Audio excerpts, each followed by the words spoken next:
One day, Percy arrived at the quarry to collect some stone for his freight cars. Snow and frost lay everywhere. There was not a sound to be heard. Percy ventured further. He found Mavis, the new diesel engine, resting in the shelter of some rocks. "Cheer up, Mavis," he whistled. Mavis was still remembering the trouble she'd had with cars. "Manager says I don't listen to advice. He says I've no business jauntering down Toby's line. Toby's a fusspot." "Toby has forgotten more about freight cars than you will ever know," replied Percy. "You must put the cars where he wants them. Then you'll be a really useful engine. Now, if you'll excuse me, I have to take these stones to the harbor." Mavis liked Percy, but she still wouldn't listen to his advice. "Why shouldn't I go on Toby's line?" The siding arrangements were awkward. To put the cars where Toby wanted them, Mavis had to make several journeys. She started making a plan. "If we used the teeniest bit of Toby's line," she said to her driver, "we would save all this bother." Her driver, suspecting nothing, allowed them to go as far as the first level crossing.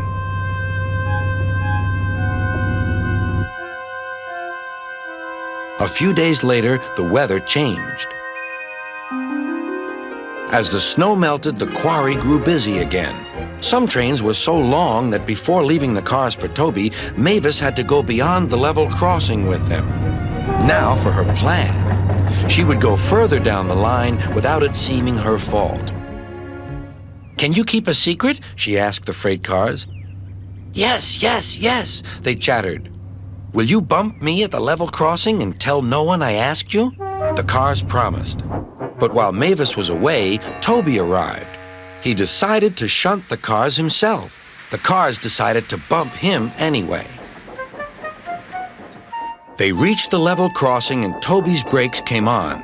This was the signal for the freight cars. "On, on, on," they yelled. Toby was away, with the cars screaming and yelling behind him. No one realized that melted snow had turned a stream ahead into a torrent, and the bridge above it was about to collapse.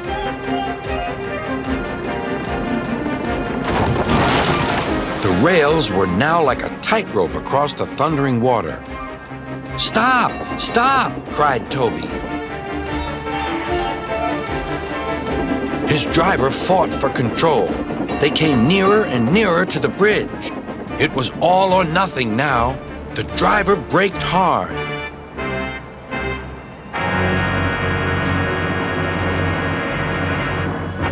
Toby stopped, still on the rails, but with his wheels treading the tightrope over the abyss.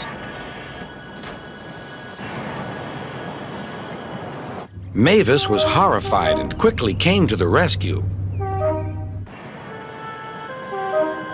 Workmen anchored Toby with ropes while she pulled the freight cars away. Then she helped Toby to safety.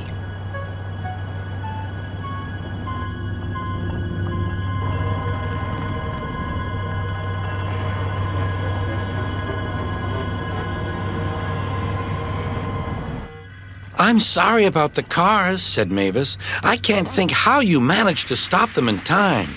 "Oh, well," said Toby, "my driver told me about circus people who walk tightropes, but I just didn't fancy doing it myself." Later, Sir Topham Hatt arrived. "A very smart piece of work," he said. "Mavis, you did well too, I hear." "It was my fault about those cars, sir," she faltered. "But if I could..." "Could what?" "Come down the line sometimes, sir. Toby says he'll show me what to do." "Certainly," replied Sir Topham Hatt, "if your manager agrees." And so it was arranged.